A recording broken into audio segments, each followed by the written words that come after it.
슬슬슬슬슬슬 지금 우측으로 말립니다. 상부 위시본 교환이 돼 있고요. 텐션 스트럿, 컨트롤암 교환돼 있습니다.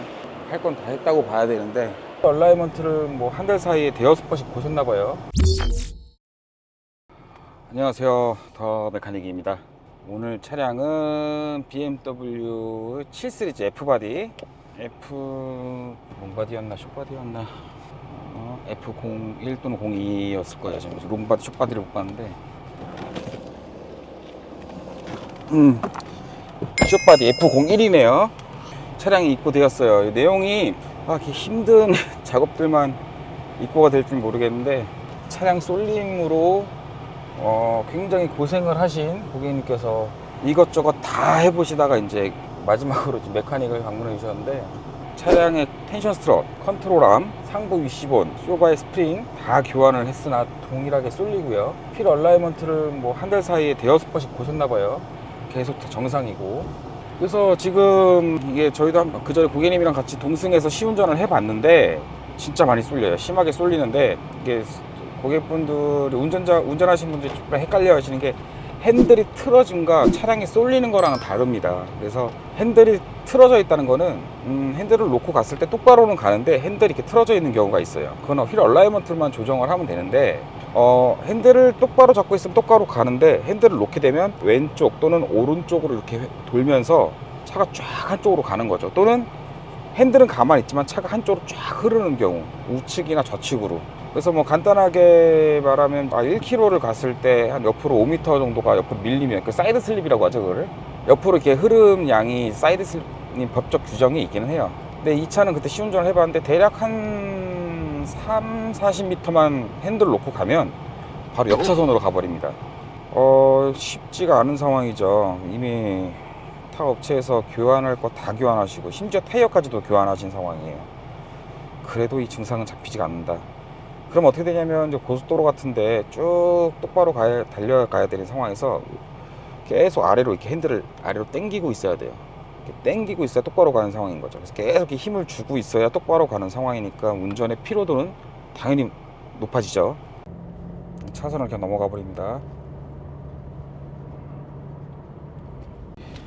이 차량 쏠림이라는 게 굉장히 여러 가지 다양하게 있어요. 타이어 상태로 인해서도 당연히 쏠릴 수 있고요. 이렇게 굴려보면 똑바로 갈 것 같지만 타이어 제작할 때 그 차이로 인해서 어떤 타이어는 왼쪽으로 가고 어떤 타이어는 오른쪽으로 가요. 휠이 껴지지 않은 상태에서 그냥 타이어만 굴려봤을 때, 휠이 껴져 있으면 림 형상 때문에 바깥쪽으로 무조건 휠은 가요. 무게중심이 그쪽에 있으니까. 뭐 타이어 영향도 분명 있을 수 있고요. 그 다음에 하체의 변형이 있으면 당연히 문제가 있고요. 전자식 파워 스티어링 같은 경우는 유턴 했을 때 다시 0도로 돌아오려는 복원 능력이 있어요. 근데 만약 그 0도가 이렇게 틀어진 상태에서 세팅이 되어 있다면 얘는 그쪽 그 0도를 향해 계속 가려고 하죠. 그래도 핸들은 쏠릴 수 있다. 제가 얼라이먼트 마지막에 고객님께서 보신 곳은 제가 일선에서도 유명한 곳, 저도 얼라이먼트는 이곳에 맡겨도 제 마음이 편한 곳, 그쪽에서 계속 보셨더라고요. 그래서 거기 사장님하고 얼라이먼트 그동안 봤던 수치들을 확인해 봤는데, 수치상으로는 너무나 정상입니다. 근데 그분 입장에서도 이건 쏠릴 수 있는 상황이 아닌데 차량이 계속 쏠린다, 이런 상황이고요. 힘들어요. 이제 현장을 들어가서 가장 기본적인 것부터 다시 시작할 거예요. 타이어 상태, 타이어 위치 교환도 해보고 차고도 다 측정해보고 이렇게 점검을 진행해 보겠습니다.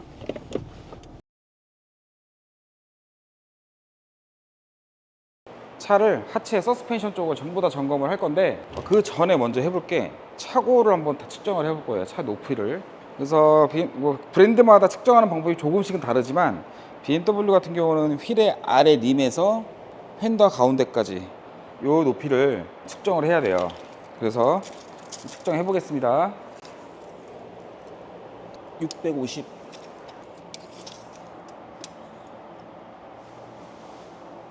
650, 660, 655, 5mm 정도가 여기가, 이쪽에 5mm 정도가 조금 남네요.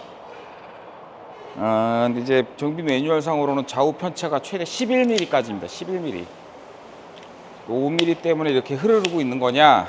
요거는 5mm 때문에 이렇게 우측으로 쏠림이 있는지는 차고 보정을 한번 시시해 볼 예정이에요. 차고 보정을 한번 해보고, 지금 타이어까지도 다 교환하고 오셨지만 혹시 모르니까 타이어를 좌우로 전부 다 바꿔볼 겁니다. 앞뒤 전부 다 좌우로.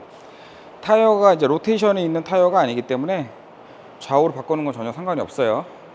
앞뒤 사이즈가 다르기 때문에 앞뒤로는 못 바꿔요. 한번 바꿔보도록 하겠습니다.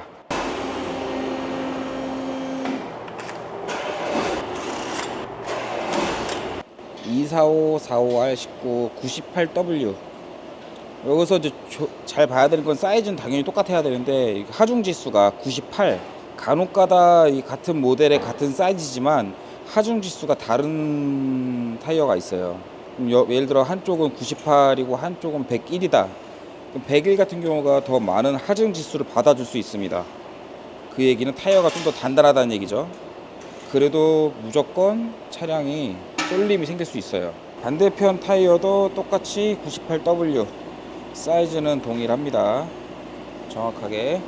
뒤도 마찬가지예요. 지금 뒤 같은 경우는 2754019의 105W, 이쪽도 2754019의 105W. 이거는 정확하게 장착되어 있습니다. 앞쪽 운전석 쪽입니다. 상부 위시본 교환이 되어 있고요. 스프링 위치를 맞추기 위해서 마킹을 한 흔적이 있네요. 텐션 스트럿 이미 다 교환됐고요. 컨트롤암 교환되어 있습니다.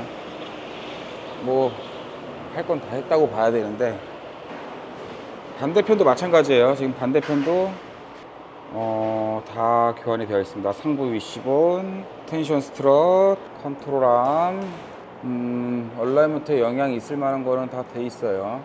축 자체가 한쪽에 밀려 있게 되면 캐스터 값은 정상으로 나오지만 실질적으로 쏠릴 수가 있어요. 근데 지금 축의 밀림도 없는 상황이에요. 지금 좌우가 동일합니다.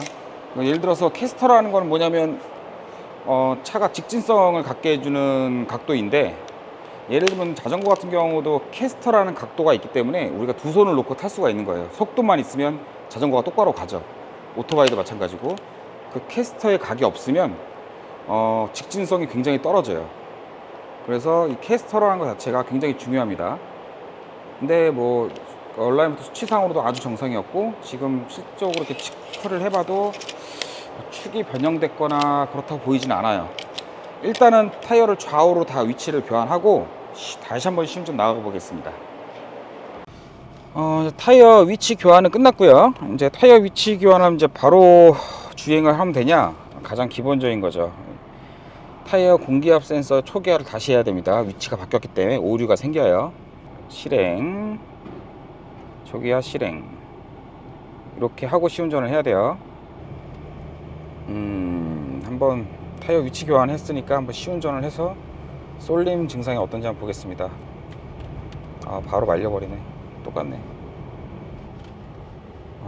우측으로 확 갑니다. 오히려 더 심하게 가는 것 같네. 지금 핸들 이렇게 보이나요? 지금 이렇게 오른쪽 돌아가는 게. 타이어 갖고는 해결이 안 된다는 내용이죠. 오히려 더 심한 것 같네, 아까보다.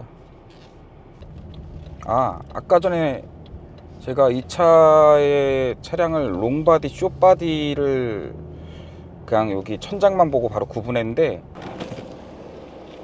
숏바디 F01이네요. 옆에 지나간다. 옆에 7시리즈 한번 비춰줘봐. 7시리즈 같은 경우는 천장 루프에 보면 몰딩이 크롬입니다. 크롬, 이렇게 크롬이면 LI 롱바디예요. 저 몰딩이 이 차체 색깔과 똑같은 도장으로 되어 있으면은 그냥 숏바디입니다. 지금 아예 새로 나온 7시리즈 같은 경우는 숏바디는 이제 안 나오고 롱바디로만 나오죠. 자, 똑바로 가볼게요. 슬슬 지금 우측으로 말립니다. 그러니까 이제 왼손으로 이렇게 당기고 계속 당겨줘야 똑바로 가는 거예요. 굉장히 불편하겠죠. 이렇게 당겨주고 있어야 똑바로 갈 수 있는 상황이에요. 이번엔 들어가서 차고 보정 그리고 조향각을 점검해 보겠습니다. 무엇이 문제일까? 요게 좀 이상하네.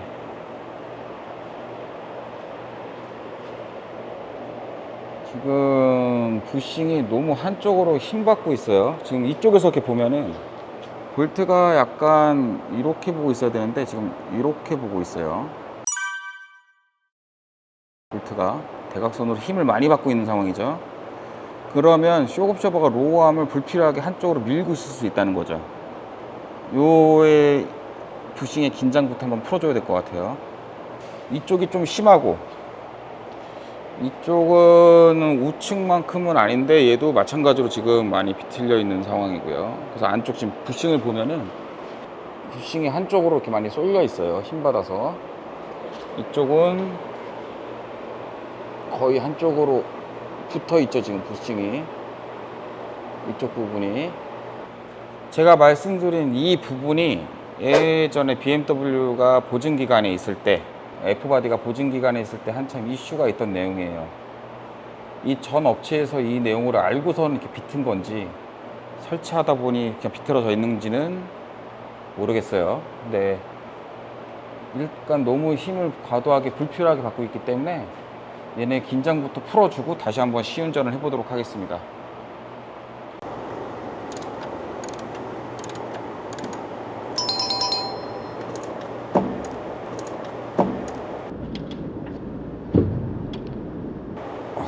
움직이는 거 봤어?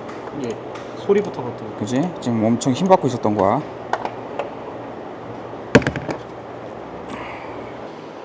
자, 이제 쇼급쇼버를 탈거를 했습니다. 우측 쇼급쇼버가 좀 너무 심하게 비틀려서 설치가 되어 있어서 쇼버 마운트 쪽의 그 조정으로는 원위치가 돌아올 수가 없는 상황이었어요. 그래서 쇼급쇼버를 탈거했습니다.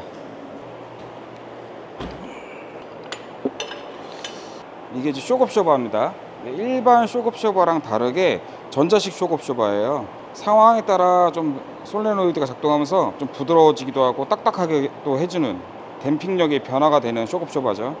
이 차 같은 경우는 맥퍼슨 스트럿 방식이 아니고 더블 위시본 방식이에요. 그 차이가 뭐가 있냐면 이 쇼버 마운트에 회전을 할 수 있는 베어링이 있냐 없냐. 그러니까 맥퍼슨 스트럿 방식 같은 경우는 이 쇼급쇼버 자체가 회전을 하기 때문에 회전을 해서 너클을 잡아주고 있죠. 그런데 이 차종 같은 경우는 더블 위시본 타입이라서 이 쇼급쇼버 자체가 회전을 하진 않습니다. 그런데 이 쇼급쇼버가 차체 연결이 되고 이 아래쪽은 컨트롤암이랑 연결이 돼요. 그럼 얘는 하나로 딱 고정이 되어 있는 상태에서 쇼급쇼버가 비틀려서 물리적으로 컨트롤암을 계속 힘을 가하고 있다면 충분히 쏠릴 수가 있을 것 같아요. 그 전에 설치 상태가 그런 상황이었고요. 그래서 이 쇼급쇼버하고 스프링을 정렬을 다시 한번 해서 설치를 한번 해보도록 하겠습니다. 아까 차량을 리프팅해서 하체들을 점검했을 때 보여드렸던 쇼급쇼버가 비틀려서 설치된 부분, 그 부분이 문제로 판단돼서 지금 다시 쇼급쇼버를 반대로 비틀어서 지금 설치했습니다. 지금까지는 느낌이 좋아요. 하체를 이제 만졌더니 핸들 자체가 틀어진 게 있네요. 좀 틀어져 보이고, 요거는 이제 쏠리는 거랑 틀어진 거랑은 다르죠. 얼라이먼트를 다시 보셔야 돼요. 지금 많이 좋아졌어요. 지금 그전에는 한 50m 정도만 달려가도 한 차선을 넘어가는 상황이었어요. 우측으로 차가 슥 이렇게 우측으로 차가 넘어가고 있었는데 지금은 잘 유지하고 있습니다. 말씀드린 것처럼 도로가 조금씩 배수를 위해서 살짝 오른쪽으로 이제 경사가 살짝 돼 있는데 계속 가다 보면 조금씩 오른쪽으로 흐를 수는 있어요. 그럴 수는 있는데 지금 상당히 잘 똑바로 가고 있고 직진성은 아주 좋아졌고요. 이렇게 해서 고객님한테 연락을 드리면 될 것 같습니다. 고객님께서 지금 이 증상 때문에 어퍼암, 로우암, 컨트롤암, 로우암, 컨트롤암 이렇게 부죠. 텐션 스트럿, 스테어링 기어박스, 쇼버 스프링까지 교환하셨대요. 근데 이해가 안 되는 게 마지막 스프링을 교환하셨는데 왜 또 이렇게 됐었을까가 좀, 그 스프링을 분해 조립할 때 조금 뭐가 비틀려 있었으면 이상하다 느꼈을 만한데 왜 그렇게 조립을 했는지 모르겠어요. 아무튼 잘 해결됐다는 게 중요하죠. 이렇게 해서 BMW 주행 중 차량 쏠림 대한 영상을 마무리하도록 하겠습니다. 구독과 좋아요 많이 부탁드리고요. 알림 설정까지 해주시면 아주 감사하고요. 감사합니다.